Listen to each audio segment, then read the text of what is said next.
Market trend અત્યારના આપણે જોઈ રહ્યા છીએ વિરાજ, સેન્ટિમેન્ટ્સ યસ વી નો કે કઈ રીતના સેન્ટિમેન્ટ્સ છે, પણ એક પોઝિટિવ ટ્રેન્ડ અત્યારના માર્કેટ દેખાડી રહ્યું છે, રાઈટ? અને ઘણા બધા પરિબળો કામકાજ કરી રહ્યા છે. જો આજના દિવસમાં જોઈએ તો જે ટ્રેડ ટોક શરૂ થયા છે ન્યૂ દિલ્હી ખાતે યુએસ અને ઇન્ડિયા વચ્ચે, એક થોડુંક પોઝિટિવનેસ માર્કેટને આપી રહ્યું છે. 15-20 દિવસમાં આપણે સેકન્ડ ક્વાર્ટરના નંબર્સ આવતા જોઈશું. Monsoon has been good. કઈ રીતના તમે જુઓ છો, કયા પરિબળો તમને લાગે છે કે માર્કેટને આગળ જતાં ડ્રાઈવ કરી શકે છે? First of all thank you, મને તમારા વ્યુઅર્સ જોડે બોલાવ્યો, તમે ચર્ચા કરવા, એના માટે ખૂબ આભાર. તમે યુ બીન વેરી રાઇટ જ્યારે તમે કીધું કે છેલ્લા 3 થી 6 મહિનામાં ઘણા નેગેટિવ ન્યૂઝ આવ્યા છે, જેમ કે યુએસનું ટ્રેડ ટેરિફ જે 10% ચાલુ થયું, પછી 25% થયું, પછી 50% થયું. એના કારણે બહુ બધી એક્સપોર્ટ કંપનીઝને ઘણું નુકસાન થયું છે સેલ્સમાં, સ્પેશિયલી ઇન સપ્ટેમ્બર, અને it will continue two in October. અને એ ઘણા લોકોએ ખાલી સેલ્સ કટ નહીં, એ લોકો ઘણા લોકોને માર્જિન કટ બી આવશે. સો એટલે આપણે અમુક સેક્ટર્સથી, અને અત્યારે જે તમે વાત કરી કે ટ્રમ્પની ટીમના લોકો ઇન્ડિયા આવ્યા છે, પણ આપણે યાદ રાખવું જોઈએ કે આપણે પહેલા બી એ લોકો સાથે ઘણી લાંબી ચર્ચા કરી છે.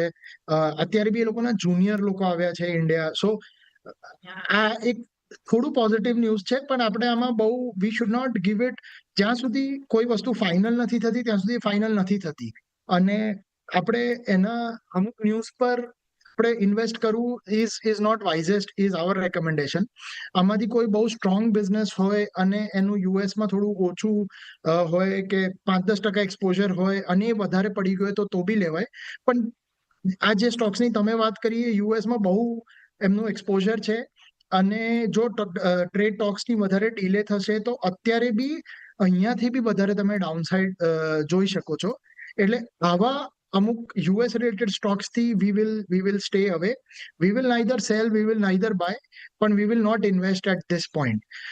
પણ આનો એક સાઇડ ઇફેક્ટ એ છે કે આપણી સરકાર આ બધું થયું એના કારણે એ એકદમ એક્શનમાં આવી ગઈ, અને they have reduce GST across a lot of sectors, and we will see a lot of, આપણે બહુ જ બધા સેક્ટર્સમાં we will see a lot of sales growth from Q3 onwards, એવું અમારું માનવું છે. At least we will see 2 to 5% higher sales growth જે એન્ટિસિપેટેડ હતો પહેલા એના કરતા જે હવે થશે. Q2 ના નંબરની તમે વાત કરી, એમાં આઈ સ્ટીલ ફીલ કે એટલું બધું કદાચ સારા નંબર્સ નહીં આવે, પણ માર્કેટ હંમેશા ફોરવર્ડ લુકિંગ હોય છે. એટલે જે ડોમેસ્ટિક ધંધાઓ છે, જેનું ડોમેસ્ટિકમાં વધારે વેચાણ છે, એવા ધંધાઓ મારા પ્રમાણે આપણે વધારે જોવા જોઈએ.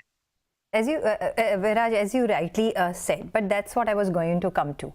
કે એક બાજુ ઓફકોર્સ ટેરિફ અનસર્ટન્ટી છે, પણ આપણી જે સરકાર છે કોન્સ્ટન્ટલી ઇઝ વર્કિંગ, અને એટલે જ આપણે જીએસટી 2.0 જોઈ રહ્યા છીએ, જેમાં મેસિવ આપણે રેટ કટ જોયો છે, રાઈટ? અને કઈ રીતના પ્રાઇસમાં એ ઇફેક્ટ આવશે, that of course will come to know. પણ એક સેન્ટિમેન્ટ વાઇઝ અત્યારના એક આપણે સારું એવું અહીંયા પોઝિટિવનેસ જોઈ રહ્યા છે. અને સેકન્ડલી જે રીતના અત્યારના ફેસ્ટિવ સિઝન શરૂ થઈ ગઈ છે, મોન્સૂન્સ હેવ બીન ગુડ, અને આપણે જોઈ રહ્યા છીએ કે કોમન મેનના હાથમાં હવે cash would be more because of the Nirmala Sitharaman budget reforms જે આપણે જોયું પૈસા.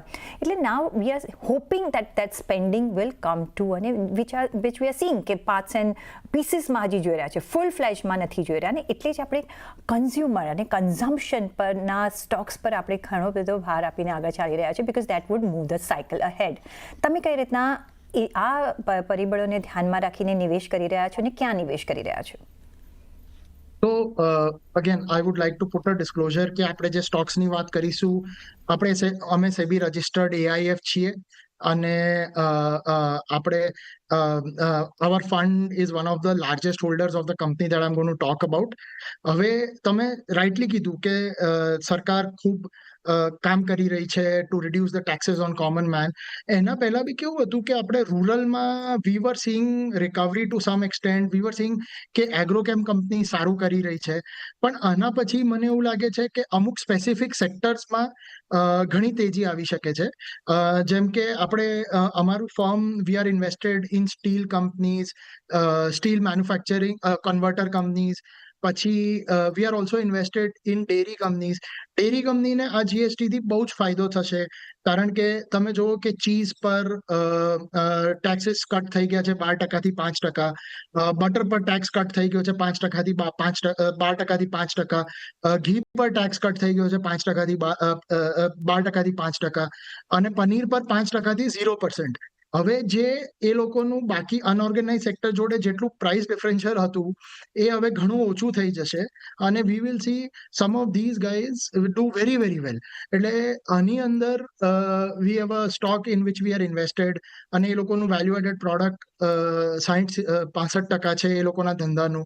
અને જ્યારે આ ચેન્જ થશે આ મહિનાના એન્ડથી, અમને એવું લાગે છે કે આ બિઝનેસમાં ઘણી વધારે ઉછાળ આવશે. ને compare to larger staple companies જે બધી 7 ટાઈમ 10 ટાઈમ સેલ ચાલે છે, આ કંપની 1 ટાઈમ સેલ ચાલે છે. So we are very very bullish on consumption in India.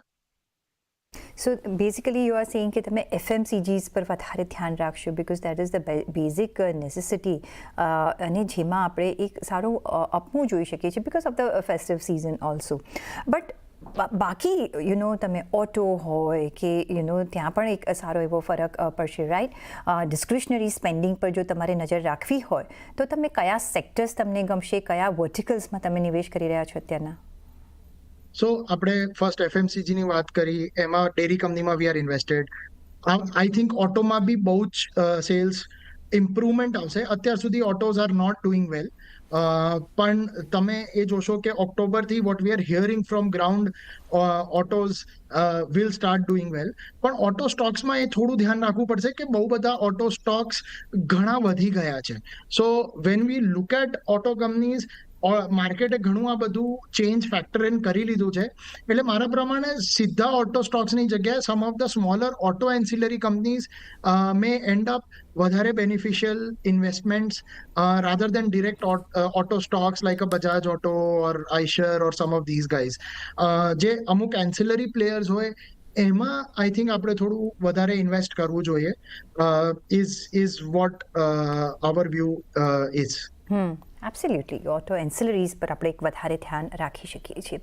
The other sector જેમાં આપણે એક મેસિવ કદાચ ચેન્જ જોઈ શકીએ છીએ, અને I would like to see rather, એ છે ઇન્સ્યોરન્સ સેક્ટર. જ્યાં કે પેનેટ્રેશન એટલું બધું ઓછું છે, પણ it's a very prominent sector which we should not neglect it, because ત્યાં ઘણું બધું આપણે ફોરેન ઇન્વેસ્ટમેન્ટ પણ આવતા જોયું છે. પણ જો ડોમેસ્ટિકલી જોઈએ તો people were not taking their insurance, health insurance કે લાઈફ ઇન્સ્યોરન્સ, બિકોઝ પ્રીમિયમ ઘણું બધું હતું, એના પર ટેક્સ તમે આપો, એ જે આખું સેક્ટર છે એમાં હજી ઘણું બધું એજ્યુકેશન જરૂરી છે. પણ how do you C it અત્યારના હવે જો ઇન્સ્યોરન્સ ખાતે જો આપણે જીએસટી પોઈન્ટ ઓફ વ્યૂ જોવું હોય તમે, અને જે હવે દર મહિને થોડું આપણે પેનેટ્રેશન જોઈ રહ્યા છે, તમને લાગે છે કે અહીંયા એક ઇન્વેસ્ટમેન્ટર અને ઇન્વેસ્ટર તરીકે ઓપોર્ચ્યુનિટી છે?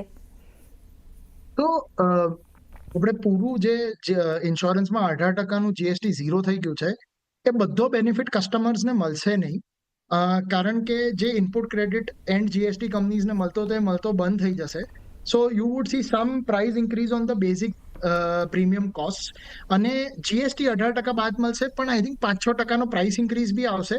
તો નેટ અમને એવું લાગે છે કે 10-12% ફાયદો કોઈને બી થશે as far as premium is concern.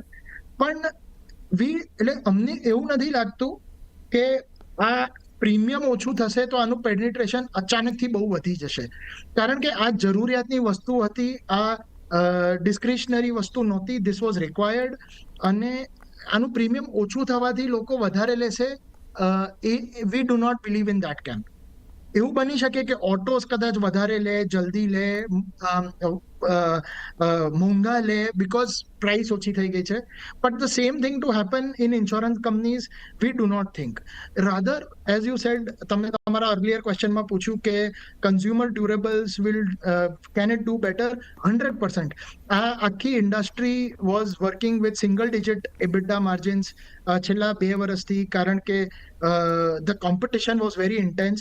I think આ એક બહુ સારો બ્રેક છે આખી ઇન્ડસ્ટ્રી માટે, જ્યારે 28%નું જીએસટી 18% થઈ ગયું છે. સિગ્નિફિકન્ટ અમાઉન્ટ ઓફ ગુડ્સ પર, રાઇટ ફ્રોમ એસીઝ, હોય કે વોશિંગ મશીન હોય કે રેફ્રિજરેટર હોય, બધામાં ઓછું થઈ ગયું છે GST. So that will lead to some margin improvement આ બધા ડ્યુરેબલ કંપનીઝમાં. So rather than insurance companies, અમને એવું લાગે છે કે વધારે સારું ઇન્વેસ્ટમેન્ટ થોડું લોંગ ટર્મ કરવું હોય તો ડ્યુરેબલ કંપનીઝમાં થઈ શકે છે. ઓકે, તો આપણે કન્ઝ્યુમર ડ્યુરેબલ્સમાં આપણે એક લોંગ ટર્મ માટે નજર રાખી શકીએ છીએ rather than of course insurance is a buzzing sector return wise we don't know it will take little time to એમ આપણે માનીને ચાલી શકીએ છીએ. પણ વિરાજ, બીજો જે એક સેક્ટર છે જેમાં ગવર્મેન્ટ એક્સટેન્સિવલી કામકાજ કરી રહી છે અને એ છે ડિફેન્સ સેક્ટર. અને અહીંયા ઘણા બધા વર્ટિકલ્સ છે જેમાં યુ કેન કામકાજ કરી શકો છો. વધારે વચ્ચે એક વેલ્યુએશનમાં આપણે કન્સર્ન હતા, પણ અત્યારના એવું લાગે છે કે અહીંયા થોડા સોબર ડાઉન થયા છે વેલ્યુએશન. એક ગવર્મેન્ટનું મોટું સ્પેન્ડિંગ સ્ટ્રક્ચર બી આવી ગયું છે FY25 માટે. સારું એવું ઇન્વેસ્ટમેન્ટ કરી રહ્યા છે. તમને આ એરિયા ગમે છે ઇન્વેસ્ટમેન્ટ માટે? ઇફ યસ, તમે કયા વર્ટિકલ્સમાં નિવેશ કરી રહ્યા છો? Again, this is an incredible sector. I'm very sure કે defense sector over next 5 years આખું ઇન્ડસ્ટ્રીનો ચહેરો બદલાઈ જશે. જે લોકો અત્યારે 500 કરોડનું રેવન્યુ કરે છે, ઘણા બધા લોકો એમાંથી 2000 કરોડ, 3000 કરોડ, 4000 કરોડનું રેવન્યુ કરતા થઈ જશે. નવા લીડર્સ આમાંથી ઊભા થશે. પણ વી have to be very very careful. આમાં અમુક ઘણી બધી બહુ જ નાની કંપનીઓ બી હમણાં આઈપીઓ લઈને આવી છે. આપણે એ બધી થોડી કંપનીઓથી દૂર રહેવું જોઈએ. મારા પ્રમાણે જે થોડીક ટ્રાઇડ એન્ડ ટ્રસ્ટેડ કંપનીઝ છે ડિફેન્સમાં, જેની લાંબી ઓર્ડર બુક છે, તો અમુક શિપયાર્ડ્સ હોય કે અમુક શિપિંગ કંપનીઝ હોય, rather ship making companies હોય. So those are the kind of companies we would invest in. અમુક બહુ જ સારી પ્રાઇવેટ કંપનીઝ બી છે, પણ એમનો અત્યારે બધાની અર્નિંગ્સ પર કે ઇવન સેલ્સ પર their market cap is like 5 times, 7 times, 10 times sales. હવે આપણે 10 times સેલ પર લઈએ ને જો એક વર્ષ બી ખરાબ આવશે તો સ્ટોક 50% બી પડી શકે છે. એટલે આપણે બહુ જ કોગ્નિઝન્ટ રહેવું પડે. જ્યારે વેલ્યુએશન ઉપર હોય તો we have to be sure કે નેક્સ્ટ એક વર્ષના અર્નિંગ્સ કેવા આવશે. અને ડિફેન્સમાં એવું 1 વર્ષ 6 મહિના કેવું બહુ અઘરું છે, કારણ કે it's very volatile, it's very lumpy, the business nature is બહુ લમ્પી. એટલે આમાં થોડુંક, એટલે બિઝનેસ તરીકે મને કોઈ ડાઉટ નથી કે આ નેક્સ્ટ 5 વર્ષ આ બિઝનેસ બહુ જ સારું કરશે. પણ વી હેવ ટુ બી કેરફુલ કે આમાં આપણે થોડાક પબ્લિક સેક્ટર યુનિટ્સ, HAL હોય કે BL હોય કે some of these guys is what we think કે થોડુંક વધારે I would say risk adjusted આમાં સારું રિટર્ન બનશે રાધર દેન થોડી નાની કંપનીઓમાં. કારણ કે એમાં જો 2 ખરાબ ક્વાર્ટર આવશે ને તો 50% બી જતા વાર નહીં લાગે. એટલે વેલ એસ્ટેબ્લિશ કંપનીઝમાં. અને અહીંયા પણ તમે કોઈ સેગ્રિગેશન કર્યું છે કે કયા પાર્ટ ઓફ ડિફેન્સમાં તમે કામકાજ કરશો, કયા તમે કઈ રીતના કામ કરશો, એવું કોઈ તમે સેગ્રિગેશન કર્યું છે? આપણે ઘણું કામ કર્યું છે આના પર. પણ આઈ વુડ સે electronic defence manufacturing is the fastest growing segment આની અંદર. આમાં અમુક બહુ જ સરસ પ્રાઇવેટ કંપનીઝ બી છે જેમાં તમે ઇન્વેસ્ટ કરી શકો. Private in the sense public limited છે, પણ I am saying privately owned, not government owned. એવી ઘણી કંપનીઓ છે જેમાં તમે ઇન્વેસ્ટ કરી શકો છો. પણ as I said in your last question also કે, અને એમાં ઘણું દેખાય છે કે અત્યારે કોઈકનું 100 કરોડ રેવન્યુ, 200 કરોડ રેવન્યુ હોય, એનું બી 1000 કરોડ રેવન્યુ થઈ જશે કદાચ 3-4 વર્ષમાં. પણ આ બધું બહુ રિસ્કી છે અત્યારે લેવું, કારણ કે જો કદાચ એક ઓર્ડર જતો રહેશે તો એટલે if you are a professional, I would say કે આ સેક્ટરમાં you rather buy an ETF, ડિફેન્સનું ETF છે, that is a better way to play. But defense as a sector is surely something that you have to get an exposure to. આમ તમને directly ખ્યાલ ના આવે exactly કઈ company short term long term બેવ સારું છે, તો ETF is a better way to play. કારણ કે જ્યારે આમાં આપણે વચ્ચે બી જોયું કે જ્યારે આમાં થોડીક ન્યૂઝ નેગેટિવ થાય છે તો લાર્જ કેપ્સમાં બી આમાં 30-40% નીકળતા વાર નથી લાગતી.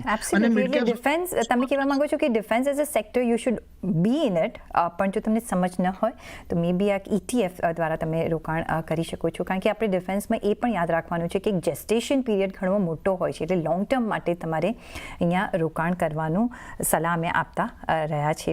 એ સાથે